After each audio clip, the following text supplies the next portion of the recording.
दोस्तों, भारत की विदेश नीति में हाल के 11 सालों में बहुत बदलाव आए, लेकिन अभी भारत और पाकिस्तान के बीच जो संघर्ष हुआ उसके बाद भारत की विदेश नीति की आलोचना भी हुई डोमेस्टिक पॉलिटिक्स में। लेकिन अब भारत की तरफ से एक बयान आया है, भारत सरकार की तरफ से, जिसकी आलोचना एक बार फिर शुरू हो गई है। दोस्तों, इजराइल के साथ हमेशा है हमारे बुरे संबंध नहीं रहे, अच्छे संबंध रहे भारत एक राष्ट्र के तौर पर। लेकिन केंद्र की मोदी सरकार ने उन संबंधों को बहुत ओपन किया और मोदी न केवल इजराइल गए, जो कि बहुत बड़ा कदम था, बल्कि हमने उस दोस्ती को छुपाया नहीं। लेकिन इस बीच इजराइल और ईरान का जो ये संघर्ष था, उस संघर्ष में भारत सरकार की तरफ से एक बयान आया। ये वो बयान है। इस बयान पर अब कांग्रेस पार्टी ने आंख दिखानी शुरू कर दी है। सरकार पर नाराज हो गई कांग्रेस पार्टी को किस बात पर आपत्ति है, विपक्ष को किस बात पर आपत्ति है, और क्या ये आपत्ति घरेलू राजनीति को, भारत की घरेलू राजनीति को प्रभावित करेगी, ये मैं आगे आपको बताऊंगी। पहले ये जो फॉरेन मिनिस्ट्री की तरफ से बयान जारी किया गया है, ये वो बयान है, इसका मैं हिंदी अनुवाद आपको कर देती हूँ। विदेश मंत्रालय ने कहा है दोस्तों कि शंघाई सहयोग संगठन यानी कि SCO ने इजराइल और ईरान के बीच हाल ही में जो घटनाक्रम हुआ उस पर बयान जारी किया है, और इस मामले में भारत की अपनी स्थिति 13 जून 2025 को हमारे द्वारा स्पष्ट की गई थी, और वही है। हम आग्रह करते हैं कि तनाव कम करने के लिए बातचीत और कूटनीति के माध्यमों का उपयोग किया जाना चाहिए। ये आवश्यक है कि अंतर्राष्ट्रीय समुदाय उस दिशा में प्रयास करे। ये भारत सरकार का ऑफिशियल बयान है। और इसके अलावा दोस्तों, मैं आपको बता दूं, विदेश मंत्री ने ईरान के अपने समकक्ष से फोन पर बातचीत की, जिसकी जानकारी खुद उन्होंने सोशल मीडिया में शेयर की। और इस बीच प्रधानमंत्री नरेंद्र मोदी और इजराइल के PM नेतन्याहू की भी फोन पर बातचीत हुई है। इसकी जानकारी भी सोशल मीडिया में शेयर की गई थी। लेकिन कांग्रेस पार्टी ने अब इस मुद्दे पर सवाल खड़े करने शुरू कर दिए हैं कि सरकार आखिर जो इजराइल ईरान पर हमले कर रहा है, इसकी निंदा क्यों नहीं कर रही है। और इसके अलावा एक और मुद्दा जिसको लेकर सरकार की आलोचना कांग्रेस पार्टी कर रही है, ये मैं बताऊंगी। लेकिन ईरान पर इजराइल के हमले की निंदा ना करना, इसको लेकर कांग्रेस पार्टी ने बाकायदा ऑफिशियल बयान जारी किया है। इसका एक एक शब्द आप गौर से पढ़िएगा, क्योंकि इससे पता चलेगा कि हमारी जो डोमेस्टिक पॉलिटिक्स है, दोनों ही पार्टियां, जो दो बड़ी पार्टियां हैं, BJP और कांग्रेस, दोनों ही पार्टियों के अंदर डोमेस्टिक पॉलिटिक्स में ईरान इजराइल को लेकर दो बिल्कुल अलग अलग मत हैं। अब इस पूरे मुद्दे पर देखिए, जयराम रमेश द्वारा कांग्रेस का आधिकारिक बयान जारी किया गया है। वो कहते हैं, भारतीय राष्ट्रीय कांग्रेस इजराइल द्वारा हाल ही में ईरानी धरती पर की गई बमबारी और टारगेटेड हत्याओं की स्पष्ट रूप से निंदा करती है। ये एक खतरनाक उकसावे की कार्रवाई है, जिसके गंभीर क्षेत्रीय और वैश्विक परिणाम हो सकते हैं। ईरान की संप्रभुता पर यह हमला है और उसके अधिकारों का उल्लंघन, चाहे वो हवाई हमलों के जरिए हो या गुप्त हत्याओं के माध्यम से, अस्थिरता को और बढ़ाता है तथा भावी संघर्ष के बीज बोता है। कांग्रेस पार्टी का दृढ़ विश्वास है कि हिंसा के बजाय कूटनीति, संवाद और अंतर्राष्ट्रीय सहयोग ही आगे बढ़ने का एकमात्र वैध और स्थायी मार्ग है। आक्रामकता तुरंत समाप्त होनी चाहिए। सैन्य टकराव की निरंतरता पहले से ही नाजुक क्षेत्र को व्यापक युद्ध में धकेलने का जोखिम पैदा करती है, जिसका मानवीय और आर्थिक दोनों दृष्टि से विनाशकारी प्रभाव पड़ सकता है। भारत के ईरान के साथ लंबे समय से सांस्कृतिक संबंध रहे हैं और हाल के दशकों में इजराइल के साथ रणनीतिक संबंध भी विकसित हुए हैं। ये विशिष्ट स्थिति हमारे देश का तनाव कम करने और शांति स्थापित करने की नैतिक जिम्मेदारी और कूटनीतिक प्रभाव दोनों प्रदान करती है। पश्चिम एशिया में लाखों भारतीय नागरिक रहते हैं और काम करते हैं। ऐसे में इस क्षेत्र में शांति न केवल एक भू राजनीतिक चिंता है, बल्कि भारत के लिए एक महत्वपूर्ण राष्ट्रीय हित भी। भारत को स्पष्ट रूप से बोलना चाहिए, जिम्मेदारी से कार्य करना चाहिए और उपलब्ध हर कूटनीतिक माध्यम का उपयोग कर तनाव कम करने और संवाद को पुनर्स्थापित करने के प्रयास को आगे बढ़ा देना चाहिए।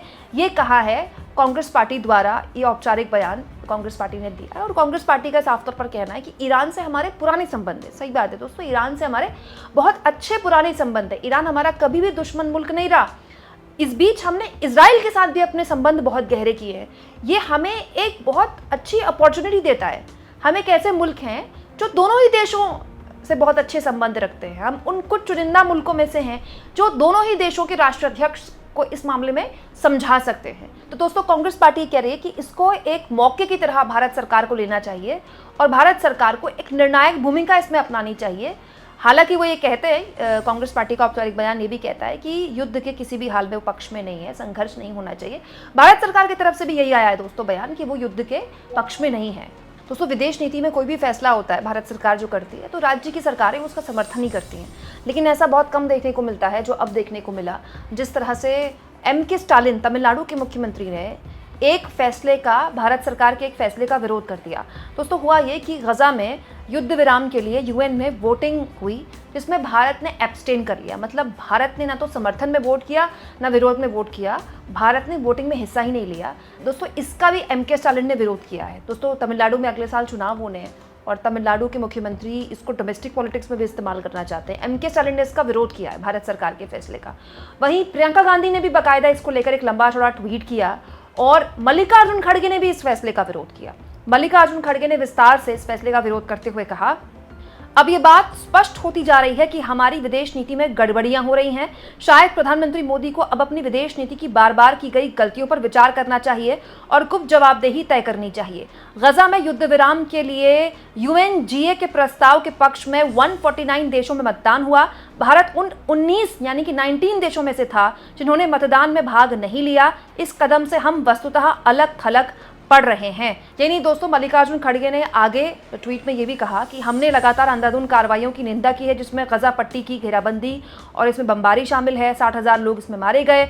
व्यापक और भयानक मानवीय संकट है ये। तो मल्लिकार्जुन खड़गे ने एक्चुअली मैं उसी स्टैंड को एक बार फिर से यहाँ रखा जो कांग्रेस पार्टी की पूर्व की सरकारों का स्टैंड रहा है। अब क्योंकि इस सरकार ने अपना स्टैंड बदला, इसको लेकर कांग्रेस पार्टी उनका विरोध कर रही है। अब स्थिति यह है दोस्तों कि इस पूरे मुद्दे को लेकर पहले गजा के मामले में एब्सटेन कर जाना और अब इजराइल और ईरान के मुद्दे पर किसी भी तरह का मध्यस्थ ना बनने या फिर किसी भी तरह से इजराइल की निंदा ना करना या फिर ईरान की भी निंदा भी ना करना, दोनों में से किसी की भी निंदा नहीं की भारत सरकार ने। इसको लेकर अलग अलग तरह की बातें आ रही हैं। अब देखिए अशोक कुमार पांडे किताबें लिख चुके हैं कश्मीर के मुद्दे पर और जो मध्य पूर्व के देश हैं उनकी राजनीति को बहुत गहनता से समझते हैं, देखते हैं। यूट्यूबर भी हैं अशोक कुमार पांडे, आप इनके चैनल में इनको सुनते रहे होंगे। इन्होंने इस मुद्दे पर बाकायदा देखिए एक विश्लेषण किया है। इनका कहना है 1950 में उत्तरी कोरिया और दक्षिणी कोरिया के बीच युद्ध शुरू हो गया था। सदियों से एक देश रहे कोरिया को द्वितीय विश्व युद्ध में जापान की गुलामी से मुक्ति तो मिली, लेकिन दो हिस्सों में बांट दिया गया। रूस के प्रभुत्व वाले उत्तरी और अमेरिका के प्रभुत्व वाले दक्षिणी कोरिया के बीच की दुश्मनी भयावह होती गई। आक्रमण उत्तरी कोरिया ने किया तो नाटो के देश अमेरिका के नेतृत्व में दक्षिणी कोरिया के साथ आ गए। पंडित नेहरू तब एक नए आजाद हुए मुल्क के प्रधानमंत्री थे। इस युद्ध को रोकने के लिए उन्होंने जान लगा दी। ये नहीं सोचा कि दो देश लड़ रहे हैं, हम बीच में क्यों पड़े। युद्ध रुका तो भारत की महत्वपूर्ण भूमिका की सबने सराहना की। दोस्तों यहाँ पर पंडित नेहरू को कोट करते हुए अशोक कुमार पांडे याद दिला रहे हैं कि हम जब एक नए मुल्क थे जिसकी अपनी समस्याएं थी तो पंडित नेहरू कह सकते थे हम बीच में क्यों पड़े। लेकिन पंडित नेहरू ने न केवल एक तरह से एक निर्णायक भूमिका अपनाई बल्कि उस भूमिका को आज भी दुनिया याद करती है। तो फिर भारत सरकार क्यों नहीं ईरान और इजराइल के बीच कोई निर्णायक भूमिका अपना सकता है। हालांकि दोस्तों इट्स नॉट दैट ईजी। पूरी दुनिया 1945 से लेकर अब तक बहुत पूरी तरह से बदल चुकी है और भारत एक ऐसा मुल्क है जिसके लिए जो उसकी प्रायोरिटी है वो केवल और केवल इस समय उसका इकोनॉमिक ग्रोथ होना चाहिए। खास तौर पर तब जब अब भी हम भारत और पाकिस्तान एक तरह के सैन्य संघर्ष से निकले हैं। और दोस्तों ये भी है कि हमारे लिए ईरान और इजराइल दोनों ही महत्वपूर्ण हैं, दोनों ही हमारे मित्र देश हैं, दोनों से ही हमारे संबंध मधुर रहे हैं। तो भारत सरकार के लिए जाहिर तौर पर इतना आसान नहीं होगा किसी एक को चुनना, लेकिन गाजा के मुद्दे पर एब्सटेन करना ये इसको लेकर तरह तरह की बातें जाहिर तौर पर की जा रही हैं और की भी जाएंगी। जैसे रवीश कुमार ने इस मुद्दे पर कहा, सीज फायर करने वाला देश भारत गजा में सीज फायर करने के खिलाफ वोट नहीं कर पाता। पहले मतदान फिर जलपान की बात कहने वाले संयुक्त राष्ट्र से मतदान में नदारत हो गए। शायद जलपान की याद आ गई हो। गांधी और बुद्ध के कथनों का इस्तेमाल केवल भाषण को जोरदार बनाने के लिए किया जाता है।